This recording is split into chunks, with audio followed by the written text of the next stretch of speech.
And now on the Business RadioX network, another exciting episode with Jaime Overturf in Connecting Tucson with Jaime. Hello everyone, welcome to another Connecting Tucson with Jaime. And no, I'm not Jaime Overturf. This time, and with this episode, we're going to be featuring the host herself, Jaime Overturf. Hello, young lady. Hi. You're normally not this quiet when you start, are you? We thought we'd do a little bit of... you've been doing such a wonderful job, Jaime, with your show that I thought you wouldn't mind if you shared with us why do you think you've been so successful? You're only a relatively new independent farmer's agent, but as a host on the Business Radio Network without any broadcasting experience in your past history, that I know of anyway, correct? Secretly, maybe. Seriously, why? Yes. For anybody listening now that maybe had contemplated themselves wanting to do this, what is it do you think somebody like yourself with no experience whatsoever has had this success that you've had? That is a wonderful question. I think it's not just one thing that I've done that helps me be successful in it. You can't just do one thing and then poof, it's a magic item that happens. Specifically, I think a couple of the things that I've done that helped me be so successful here is, A, I took your advice. That's always important. Listen to others with more experience and then put it into action. I've placed it on my social media sites. I talk to all of my clients about my podcast. I let people ask questions about my podcast after the podcast, and I send them to the people that were on, and they have a chance to interact with the people that listened or downloaded, and then they get to see, they actually heard the podcast. I think that's another thing that's there. Yeah. It's just doing that, being consistent with it, working with you on some of the directions that we're going and just really focusing in. I think that's it. Listen to the others that have done well. Do it. Don't just say you're going to do it. You have to put things into action. You have to have your plan. And I think that's part of what's made me successful. That, and I'm very outgoing. I'm not shy to say hi. No, you're not shy. But that's great. But it is so pleasing to hear it because throughout the network of the broadcasting radio network, the Business Radio Network, across America, there's a lot of new people coming into the industry with their businesses because if you have tuned in for the first time, this is what we do. We support business in their local market, and we care about business to make sure that they can really get their story out about who they are, what they do, and what they do for their community. Because really, that's what it's all about. And this Jaime Overturf young lady, well, she took it like the bull by the horns, and that's why she has been so successful. How do we judge success in this business? Well, I would think with all the new clients that you've told us about that have come on board with you, all the new associations that you've made, and you have fun doing what you do, and you share your fun, your podcast and your guests, because you have some terrific guests that you've had on your shows, and you share them with your current clients, potential clients maybe that you've got on a list that you'd like to see come on board and so on. So that's excellent to hear, and thanks for sharing that with us, because I'll indeed share it with the others. Where did Jaime Overturf grow up? Where did you first get your look at the world? All over the U.S. I moved quite a bit. I've lived in multiple places, Maine, South Carolina, Pennsylvania for a little bit, Illinois, Missouri, the list goes on. So I lived mainly on the East Coast for a very long time. I think the longest place that I stayed in my childhood was either going to be Illinois or Maine. That's kind of where I got my first look at the world. I love lobster, so that's probably the Maina in me. Every once in a while you get me upset. My northern accent comes out. You say "ka," Melissa, those types of things. Okay, yeah. This is it about America. People, rib me about my accent, but I've got to tell you, there's 50-odd states and there's 50 different accents. I'll tell you that. Every state has a different accent. It's so funny. So, yeah, I think the hardest thing when I moved from Maine back to Illinois, I couldn't get the concept of people always said, "Do you want to come with?" And I'm like, "With what? With where? What?" I had to ask follow-up questions. Right. And I finally got the terminology. Hey, you want to come with me? I'm like, okay, like didn't finish the sentence, but okay, we can go with that. Well, when you're talking about all this moving, one tends to think that you're an Air Force brat or an Army brat or something, or they call it a military brat, right? Yeah, military brat. I am not a military brat. My dad, actually, wonderful, wonderful man, happened to just become a lot of different things for different companies. He worked for LL Bean, he worked for Gander Mountain, Bass Pro Shops in the hunting and sporting industry, magazine sectors, and those retail sectors, Bass Pro Shop. So those are the ones where he just kept moving and, moving up and moving up. And they're all over America. They're all over America. And Right. he would head to their headquarters. So obviously Bass Pro Shops in Springfield, Missouri. LL Bean is in Maine. Gander Mountain, I believe, is in Wisconsin, which is when we moved back to Illinois. There's a lot of different ones that were out there. So we just kind of moved with him, and we picked up. And me, along with my brother and my mother, had to learn quickly how to make friends, where that's why I'm not very shy. Just go out there and be who you are. Put yourself out there, and if they don't like you, you have to say, like, okay, well, that one doesn't like me. Let's go over to you. Do you like me? Right. And then just take it from there. I think that's what's made me who I am, pretty much. Yeah, everybody has a story, don't they? Yes, they do. Everybody grows up differently. Let's talk about school. Was there a sport that Jaime was in love with that took over your life? Or were you a book hound and a studier? A little bit of both. All the way through high school, I was on a roll, straight A student. I loved school. I was one of those weird geeks, but I was also the cheerleader, the dancer, the softball player, and the track star. Wow. So I did a lot of athletics, and then I also made sure that my studies were there.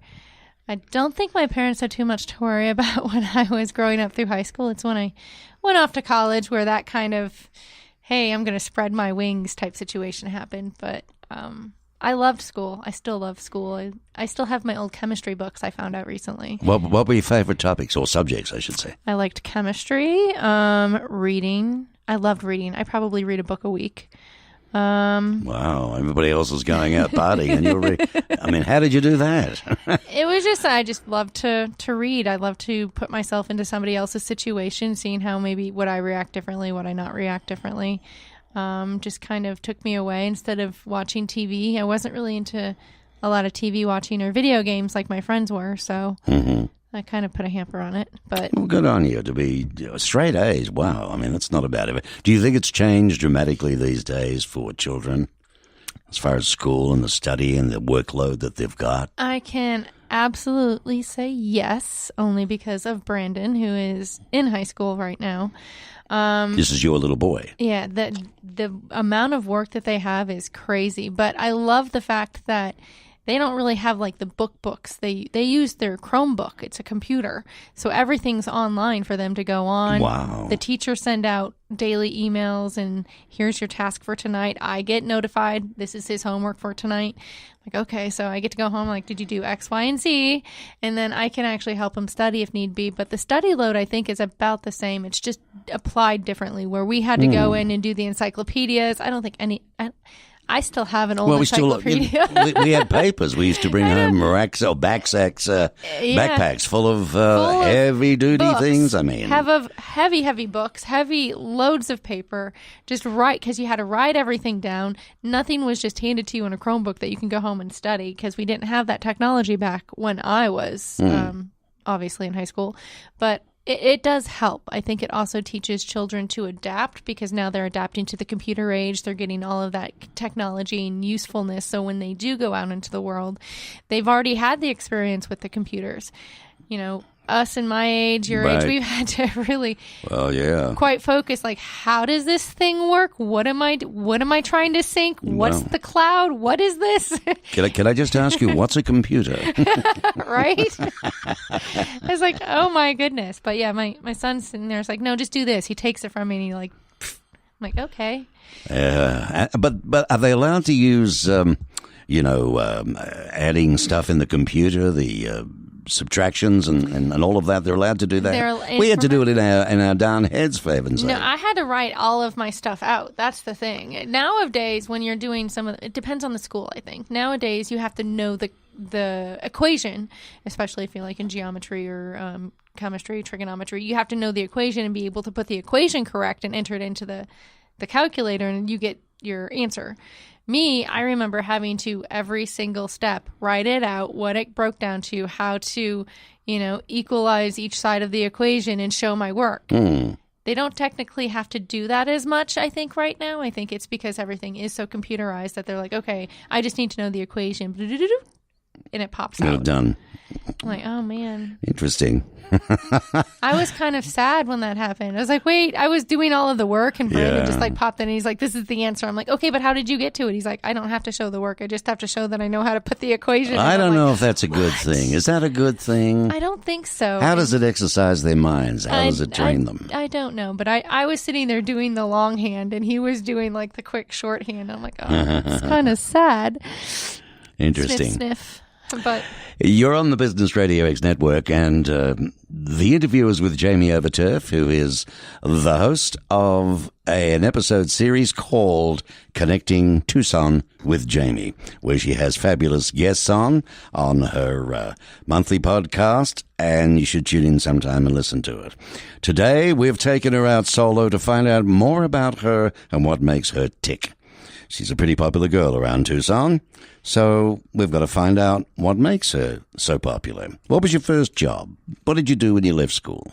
My first job was actually in school. I was a high school student. I just turned sophomore, and I worked the morning shift at McDonald's. So I would get up at like 3 o'clock in the morning, head to McDonald's at 4 a.m., go from 4 until around 8, because school started at 8:30 at that time.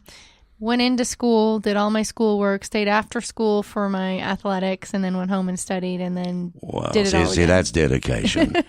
How many kids do you got? Well, there's a few today. In all fairness to them, there are some that do that, but not many. No, I think I have Brittany, my office manager, says I have a workaholic type A personality. I probably get that from the young age where my parents instilled into me, you have to work for what you want, and you just have to stick your neck out and go for it. Oh, that was good advice, wasn't it? If they're listening, yes. Yeah, you're their pride and joy. Come on. So, your first job, though, when you left school, what did you go into? Left school. Come on, you're still young. It's not that far back. Well, I'm trying. Do you mean high school or left college? Well, I should say, okay, I'll rephrase it. When you left college and finished with study, okay, what was your first entry into the world of business? Well, the first entry into the world of business, sorry to say, is not too, I guess, dramatic. But I worked in the restaurant industry. I actually ran several restaurants. I worked for several chains, from Darden Groups to the Applebee's Concepts. Cool. Yeah. But you didn't come straight out of college, though, and manage restaurants. Didn't you start learning the trade? Or Nope. I actually, with my I had a degree in management, so that was something where I went in as a management trainee. Okay. With that, they you set come you in up as a trainee management then, and then you sit on. Okay, but you still have to learn the game, don't you? I still had to learn their systems, yeah. Their systems, so okay. I just worked my way up from management trainee to, where I was actually running several stores. I'd actually open up several concepts where I would start from scratch, where I would come in and I'd hire all of the managers, I'd hire all of the employees. We'd train them all for the first 3 weeks, and then we're like, bye. Wow. I've done that. I think that was probably, it was good. I did not like the hours. The pay was good. But I had to spend holidays and weekends, evenings. It wasn't something ideal. That's right. It's like a job in the media, my friend, or we work holidays. You've got to be working when the others are off. Exactly. You're in the service industry, correct? Yes. Do you think there's something in, how you said you had to learn their systems? Mm-hmm. You had to learn their training. Do you think there's something in the fact when corporations take people without experience, it's better for them that way, that they can train you their way straight off the bat, instead of you trying to unfold what you've already learned somewhere else that may not be the best? I think it can work both ways. Somebody that has, for example, if you have management experience, I think the management part is something that can be retained from what I would say position to position. The systems parts, I think that having somebody that has, I see it both ways. Here's how it's going to go. You have somebody that's coming in that's got a lot of experience, right? Let's say they got 20, 30, 40 plus years in that specific industry, and you're, bringing them in. They may know some different systems or ways of doing things, or be able to look at something a little bit differently that maybe their company trained them for, that they can then bring into your business or your industry that could potentially help you. Right. I think it also is a double-edged sword. At that point, they may be able to bring something in, but they may have set things in their ways on how they manage somebody that you'd have to, come back around and say, okay, this is our way. We need you to kind of do it this way. On the flip side, you get somebody that is not really knowing anything about the industry. They're brand new. This is their first time. You could train them to 100% be exactly what you need them to be. They have no preconceived notions. They have maybe no ideas of how other things are going, procedures or processes, but they could potentially have some better ideas and a different view. I think it's both ways. Okay. Did it makes a lot of sense. Makes a lot of sense. Both ways have valid points. I think it does depend on you, the person who's hiring, and the company. What are they looking for? So what happened after that chapter? Where did you go then? That chapter, I ended up at Coca-Cola Refreshments. They had a couple of... After the long stint in restaurants, I decided that working the weekends and the evenings and the holidays were just not for me. So I applied at Coca-Cola, and they brought me on. Wonderful company. My husband still works there. They actually, from there, I started off as a district sales manager, worked my way up from from district sales manager to area sales manager to key account executive, handling some pretty high-profile accounts like the Phoenix Suns, all of those types of things wrapped in. Ultimately, it did not work out, as I had a very bad car accident a few years ago, and I wasn't able to actually work. So I think that door closed, and now I'm here. I'm with farmers. So yeah, well, you are. You're a local insurance professional. You focus on risk management and protection. But let's go back a little on this. Let's talk about Coca-Cola, one of the biggest companies in the world. One of the biggest. You must have been very excited when you joined them. I was. And your position was what, sales manager at that stage? I was. I had, when I first came on as a district sales manager, I had 6 people underneath me. Obviously, I'd had a lot of management experience prior to the restaurant game, yes. The restaurant game. I didn't really have their type of marketing experience. Coca-Cola is a very large marketer of their product, and they spend a lot of money every year to do market research, market their products. They even do grassroots movements for some of their other brands like Core Power, Vitamin Water. I have their Dasani Sparkling sitting on the desk right now, which, by the way, is delicious. But from that point on, I actually moved up into an area sales manager out here in Tucson, Arizona. So I moved from Illinois. I started with that in Illinois. Right. And I moved out here as an area sales manager and just kind of, set my roots in. And then I had about 7 district managers underneath me, and each of them had anywhere between 6 and 7 employees underneath them. God, it sounds like a massive networking deal. It is. It's just a massive networking deal. And then, of course, we brought New Mexico into the fold, so I got 2 more district managers and about 20 more employees. Wow. And so was your job having to visit them all the time and stay on top of them, basically? My whole thing with an area sales manager was I was never home. I traveled to New Mexico. I traveled up to Prescott. I traveled to Flagstaff. I traveled down to Nogales, all the way over to Yuma. It was just... Constant. I was in my car and hello, windshield time, because I had to go see everybody. The phone just does not work. You have to see how they're working, see if things are working well in their area. Do they need any additional tools? Do they need any additional training? Do they need staff? How can I help them? What are they focused on? And you would go out on calls with them, no doubt, to different clients and absolutely see what was going on. So that's probably numbers game with an accident. You're on the road all the time. You've gone from in a restaurant, one spot, but all the time weekends, nights, never home, to now out and about everywhere, never home, right? Exactly. So I think I just kind of took it to, and when I did get home, my husband said I was like checked out because I would be working on the computer, Right. trying to catch up from all of my travels. All the work you've done, yeah. I would travel 2 to 3 hours one way and then have to get up there pretty early and then travel 2 to 3 hours back to the house. And then I'd work 2 to 3 hours. So I'd be in bed by That's it. 12:30, 1 o'clock in the morning. So what was your best, before we leave it, what was your very best experience or life lesson you think you got out of the time you were with Coca-Cola? Oh, life lesson. That's a good one. I've never been asked that. I would probably say, if I had to do it all over again, I would have made sure that I connected more with my team.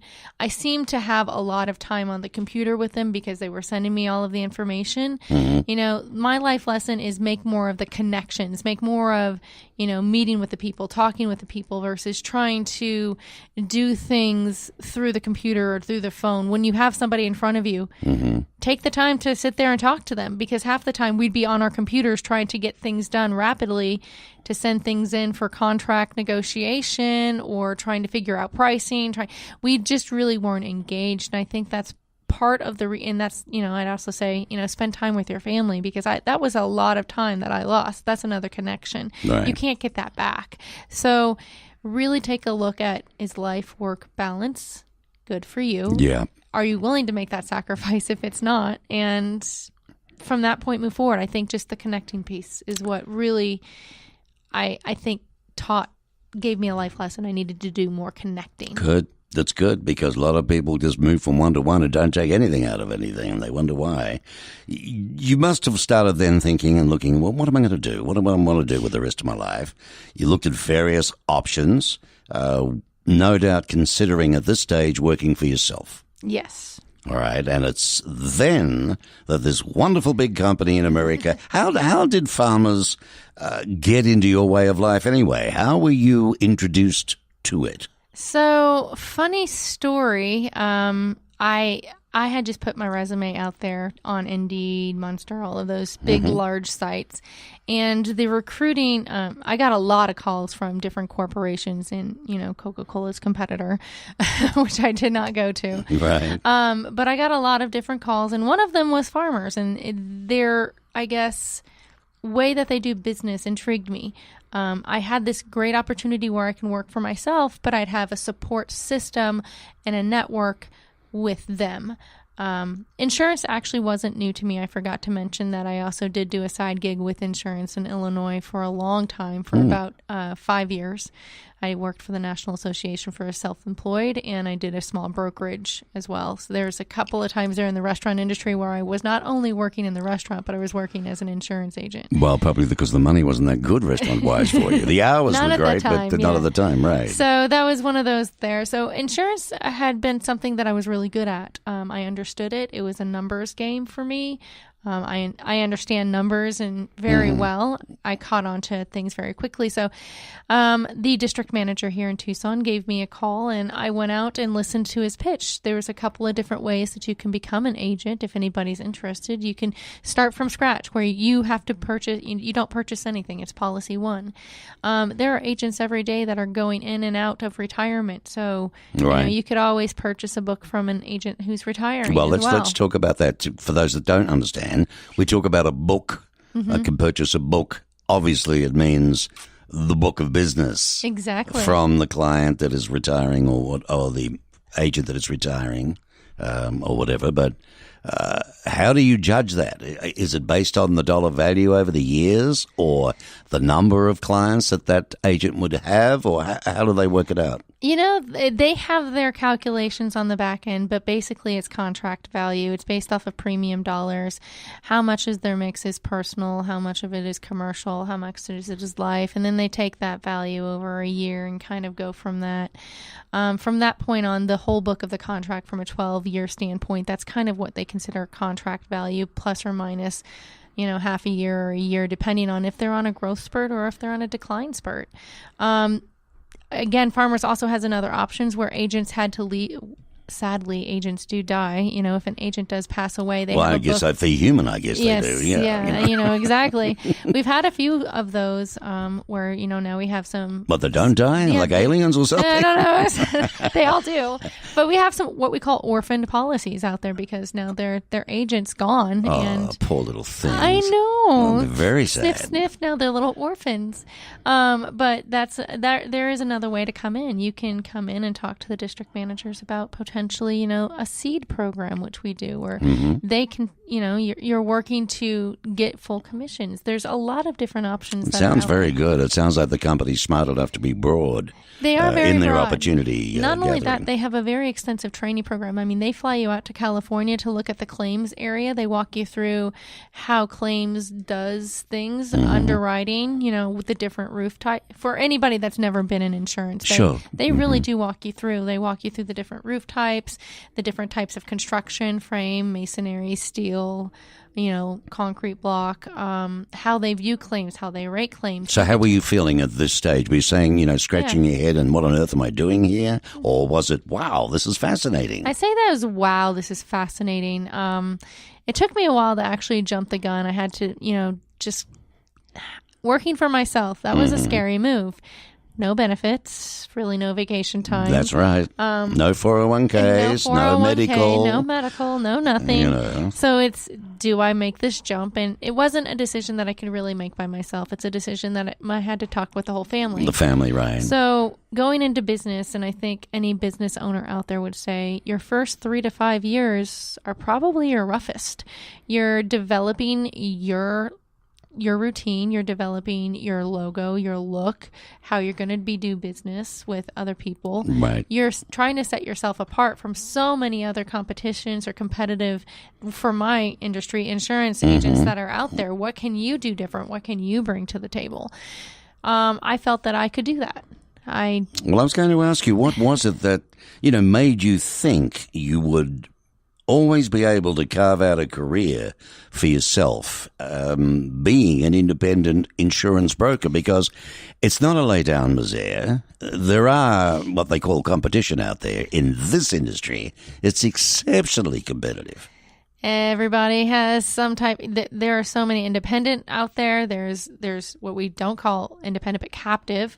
So you really have to have strong relationships. And again, it comes down to those connections. I think what really set me apart is my time with Coca-Cola. Right. I had a lot of commercial clients that I had been able to meet with throughout Arizona and New Mexico for well over 8 years, where I could say, hey, how you doing? Just at least walk in. It wasn't a cold call. They knew my face. So that, I think, set me apart. I wasn't just a stranger walking into these people. They'd met me. They knew my word was bond. They knew if I say I was going to do something, I was going to do it. I think that's probably what gave me the edge to say, you know what?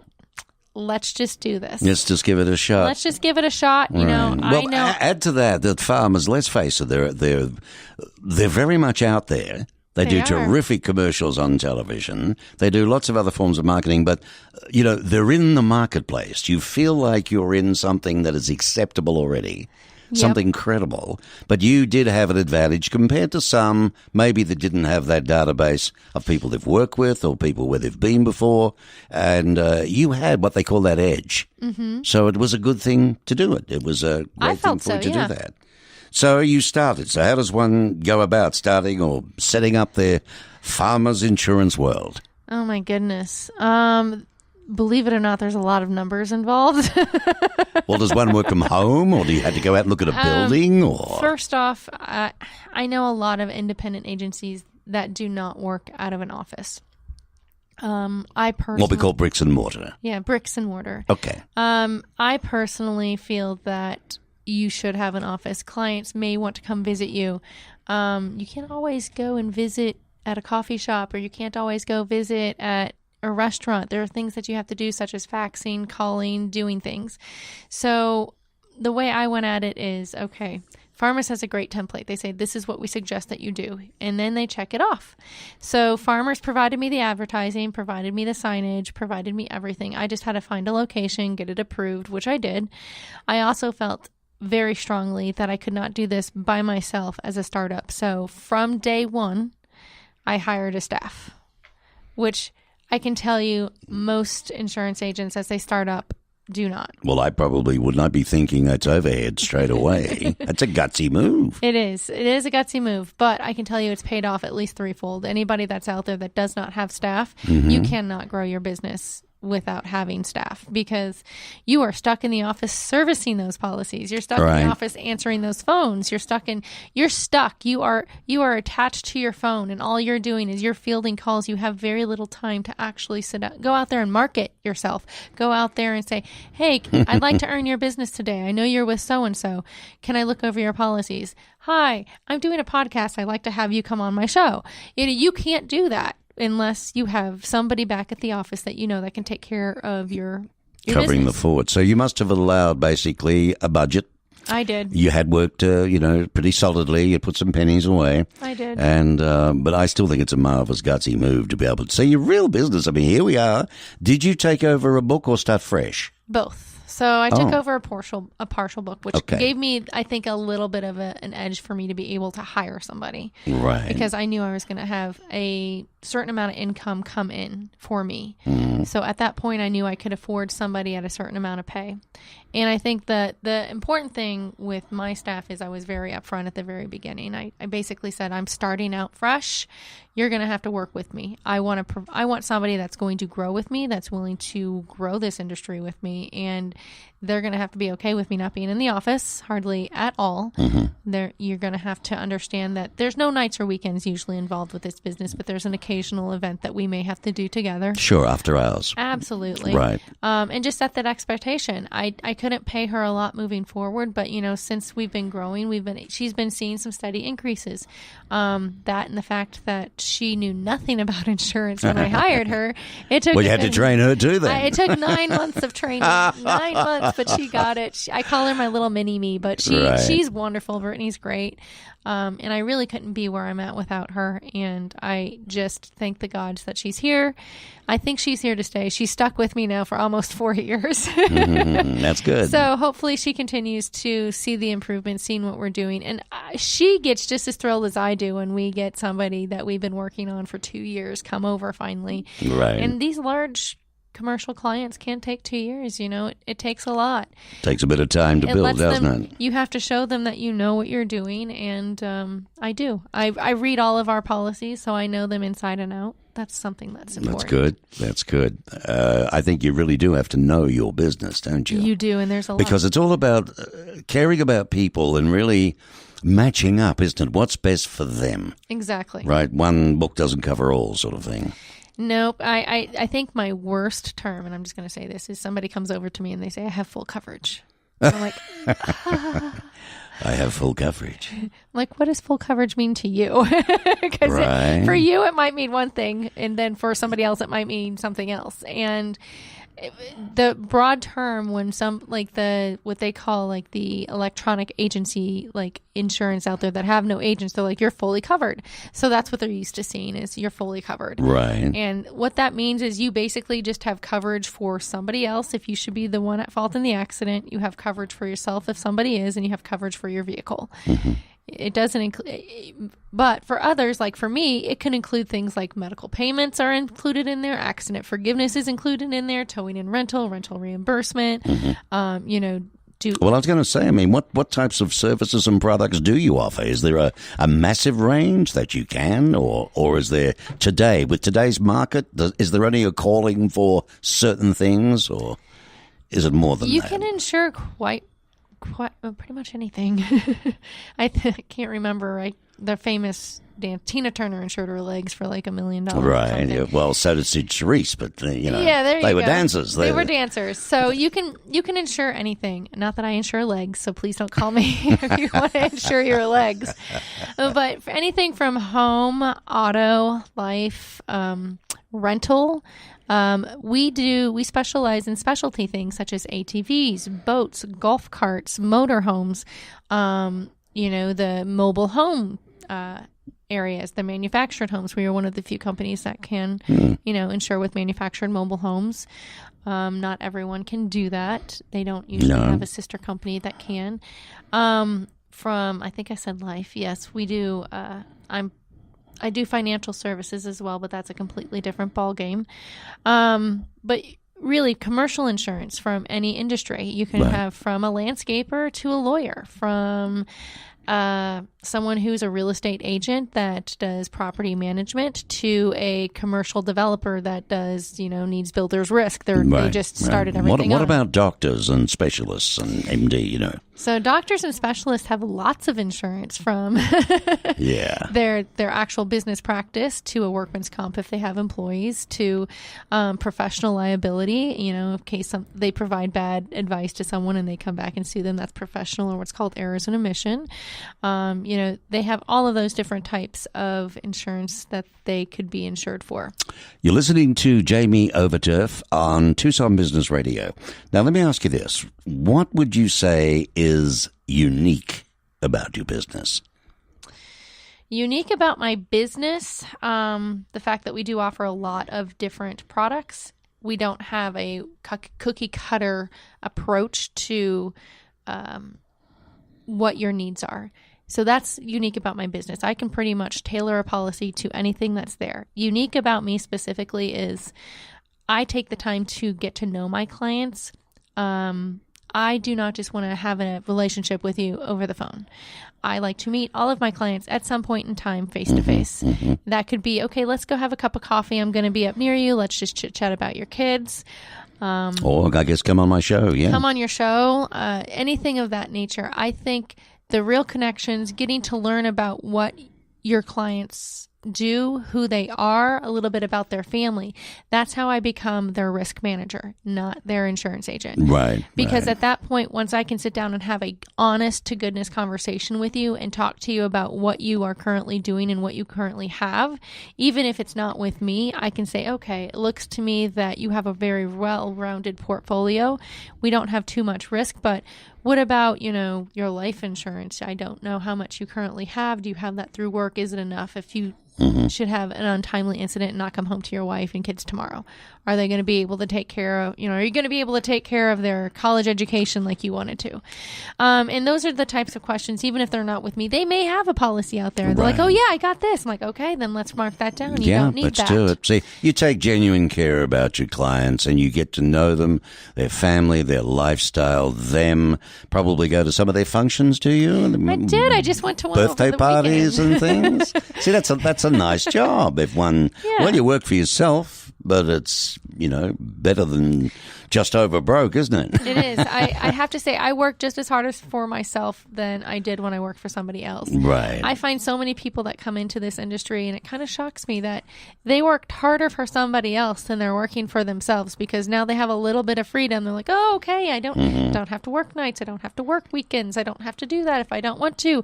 But if you keep saying, I don't have to work that, I don't have to work that, you're suddenly going to see things on the decline versus on the incline. So I think it's a double-edged sword. You have to keep fresh. You have to keep that fresh perspective. And you do have to have a Brittany like I do to keep you in check, to say, okay, you weren't in the office 4 days last week. I need you to come in to do all this paperwork. Right.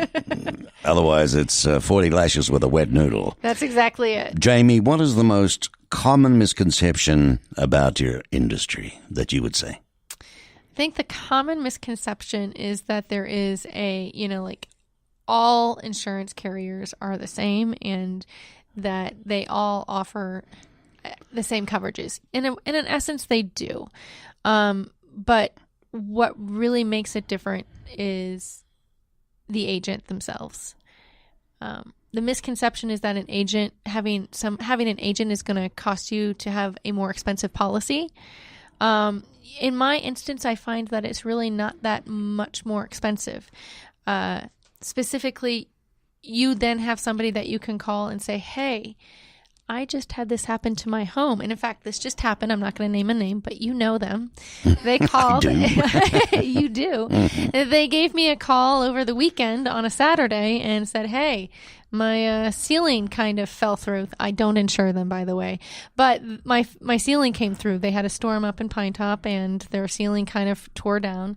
They said, I need to go ahead and, what do I do? I'm like, well, first off, you need to find out if it was due to a storm or not, because if it's not a peril, it's not going to be covered by any insurance company. If it was a slow leak and it just kind of came down. I said, so get somebody out there to get you a free estimate and tell you what the damage was and what was going on. From that point, then you call the insurance agency, because here's the caveat with homes. And I'm going to give everybody a quick free piece of advice. Good. Appreciate the moment that you call an insurance company, not the agent, the insurance company, to say, I have damage to my home. This is what's happened. What do I do? They're going to file that claim, whether you want to or not. And then at that point, even if they don't pay out, that's a claim against your home moving forward you're rated on. And then when you try to search, you now have other companies are saying, oh, well, there was a claim on your home. Technically, you had damage on your home. You informed an insurance company that you did have damage on your home. But, if it's only a couple $100 of damage, why would you try to... That's a big negative, isn't it? That's not good. In the world of real estate, right? And resales and people trying to get the best that they can. Exactly. That's a little unfair, don't you think? Well, not really, because you did have damage done to your home, and you are letting somebody know that, hey, I had damage done to my home, and even if it was insignificant, they still count that as there was damage done to the home. Your water heater could have, exploded and just did some drywall work that might have cost $400. Your deductible may be $500 or $1,000. Okay, right. At that point, you're not. I just thought because the money might have been small, it might have only been damage of maybe $100. It could be, maybe precluded that it was. Well, no, they had damage to that home, and one could conjure up $1,000, $2,000 worth of damage. They could if they wanted. That's why I always say to get some free. Get a free advisor, get a free assessment, have somebody come out there and take a look at it. Good advice. But at that point, when I have somebody do that for free and their deductible is $1,000 and they say it's going to cost $750 to replace this, right? My advice is I don't want to call in this claim because you're still going to have to pay everything out of pocket, and then next year you're going to be rated on a claim. So is that good advice or bad advice? I don't know. I think it's, letting my people know that you can file this claim, but you're not going to get anything out of it. Is it totally legal what you're offering? Yeah, it is. It's just a matter of choice. It's just a matter of choice. The difference is you talked to your agent versus calling the 800 number. That doesn't have the agent. Right. And you've said that. Now they've entered it into the computer, and that's a claim, regardless on whether or not they pay out or not. Right. Okay. Wow. Boy, have I learned something there. The other thing I'd like to know is you do golf carts. Do you insure golf carts, do you? I do. I insure golf carts. I insure ATVs. I insure razors. All those little fun jet skis. Although I don't know there's many jet skis here. But I better tell my wife then that this is good. Good news. Okay, so Farmers does do golf carts. Let me ask you this. I mean, you've got a family, you've got the time. Have you got the time doing this career as much as you thought you'd have? Yes. Now it's starting to. How many years have you been in now? This will be my 4th here with Farmers. Wow. Hasn't that gone quickly? It has. The first 3 years, I had to put in a lot of work. A lot of nights. And even weekends, yes. Now it's to the point where I may have to go. If I want to go to a client meeting on the weekend, I can, which I did this weekend. It was a couple hours, and then I got to come back home. The first 3 years, it was early mornings, late nights, all the weekends. And was there ever a time during that 3 years, in all honesty, that just maybe, I don't know if I want to keep this up, or, the temptation there was to maybe throw it in? Multiple times. And there was. I think at some point every business owner goes, what did I do? But see, this is one of the things, ladies and gentlemen, I love about it. She's honest, That is one thing where it's, I tell all my clients, you may not like what I have to say, but I'm going to tell you the truth regardless on what that is. I think it just comes down to the point where I said, I think it was more of what I needed to do as a business owner. I knew the insurance piece. No one really showed me how to run my own business, so I was kind of out there trying to figure out all of the tax implications, what I needed to do, what kind of licenses I needed to have for my building. there's a backup water thing that I had to check out. I didn't know. Right. So there's just so many portions as the business side. I knew how to do a P&L from running my restaurants. I knew how to run my labor. I knew how to budget. I know how to do all of that. It was just actually starting up the business where I was like, oh my goodness, what am I doing? Do you think in the future, the way the world has become with reliable on internet technology and artificial intelligence and all of this type of thing, do you think it's a career that cannot be replaced by robots or just phone calls or computers? Will there always be the agent in the field, do you feel? I've had that question asked a lot, and there are some companies that are out there that have absolutely no agents, as we know, and then there are some that are coming out with pay as you go. At this point, I don't feel personally that the agent can be replaced, especially if somebody is looking to have a good customer service experience. I think that's going to be hard. And just calling up to ask those questions, like I said, they're going to be logging those as claims or logging those as incidents that are there to count against them. They're going to see the negative impacts of that. Having the agent just to say, okay, what happens if I do this? Just say, okay, let me mock that up for you. There you are. I think that's important. But there are some companies that are out there right now, say, plug this in your car, let me learn your driving habits, and that's going to be your premium for the month. Okay, that's great. You saw them for a great month. When somebody knows that something is plugged into their car, they're usually going to be driving on their best behavior. I do. Now, it could come a time where, that takes over, but I still think there's going to have to be at least some personal touch out there, a touch point for the clients to be able to talk to. I think I agree with you because you cannot replace this human connection. I think that's all about the caring, the genuinity, the social selling, as it's called today, is very important. It's very critical. Especially with the commercial, I think. There are so many different types of commercial policies that are out there, and business owners don't understand. I think a lot of the business owners just see this 300 stack page of paper that comes to them that is their policy. And they're like, okay, I don't know what I just agreed to, but okay, I know I've got insurance. And that's when I come in and I walk them through, oh, you don't need that coverage, but you need this one. We need to flip it. Well, there was a time when, and although more so today, I would believe that people are very keen to even want to protect their family and themselves more than they used to be. From a point of view of, there's the insurance agent I told you about, so they would run the other side of the road. You know what I mean? Right. Scared stiff to be pitched on insurance. Now, it's a funny thing because it's ridiculous, in fact, when you think about it, because if you don't have insurance, you run the risk, don't you? You absolutely run the risk today. Mm-hmm. What about health? I would imagine that would be huge. Health insurance is huge. I do not dabble in health insurance myself. At all. I have health insurance is what, and here's my honest truth. I know health insurance. I know access. I know all of the things that are out there. I do Medicare. Medicare is a specific part of health insurance. So it's not something where I'm going out and offering it to the network that's out there. And I offer this to all of my clients. If you are on Medicare and you have a question, let me know. I'll be able to answer that question for you. If you are searching for health insurance and not over the ages of 65, there are just so many things that are out there that I feel you would be better served having a specialized health insurance agent talk to you. Right. I do not have the time nor the inclination to try to not only do my financial services, my home, auto, life, commercial, all of that on top of that with my Medicare and try to do health. I don't think I would be doing my clients a service trying to do that. No. When you're very honest, Jamie, there's no doubt about it. It's a bone of contention, though, for a lot of people. It is. And I tell you, it's expensive in this country. Boy, is it expensive. As a business owner, I can tell you, yes, it is.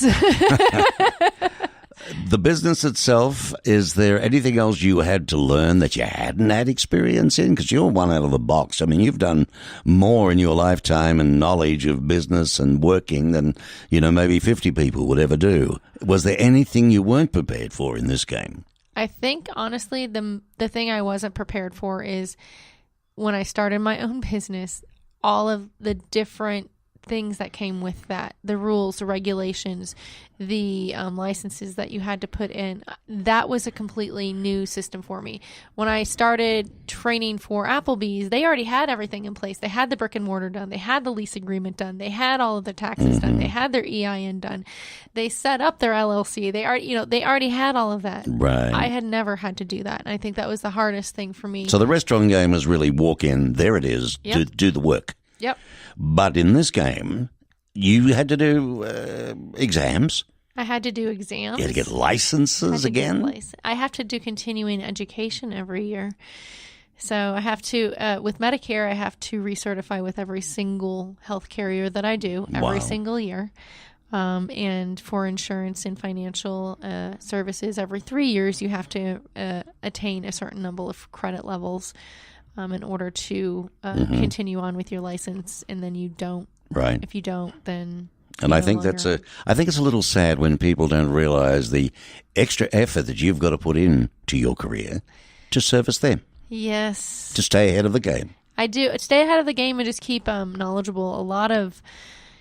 So many things are changing these days, especially with Medicare, especially with the health insurance.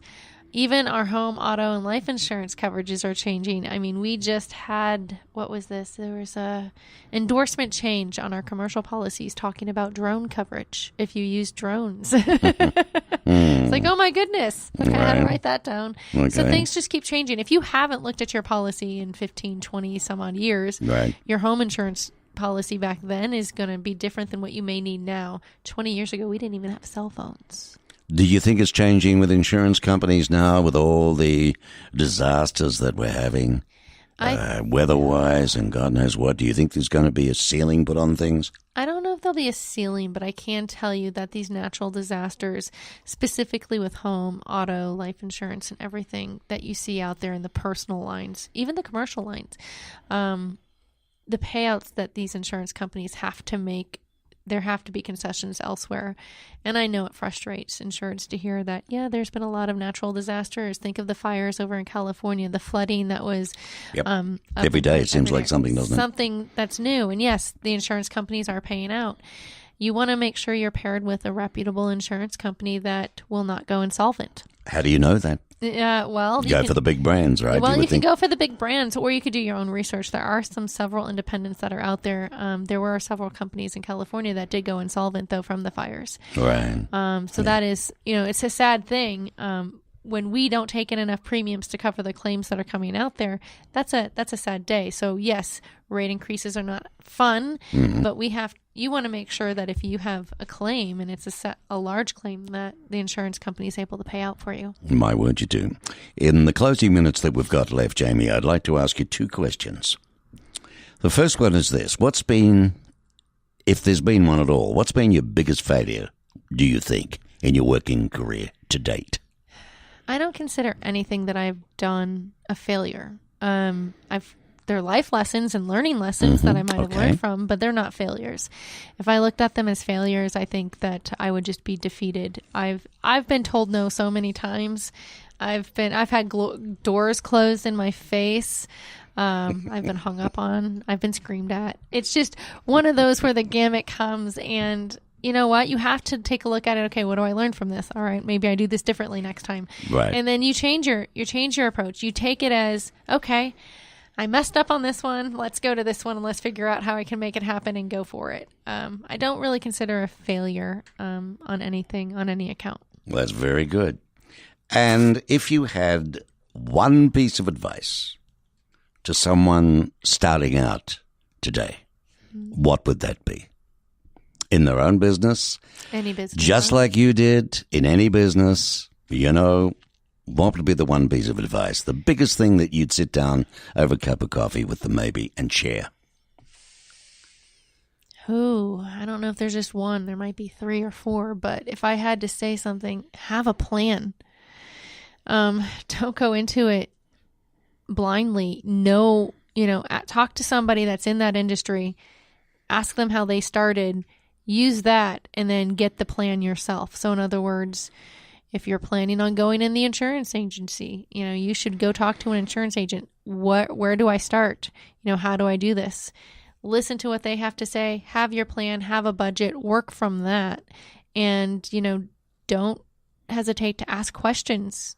That's pretty much it. Having a plan really does help. And I think that's part of what I had my 5-year budget.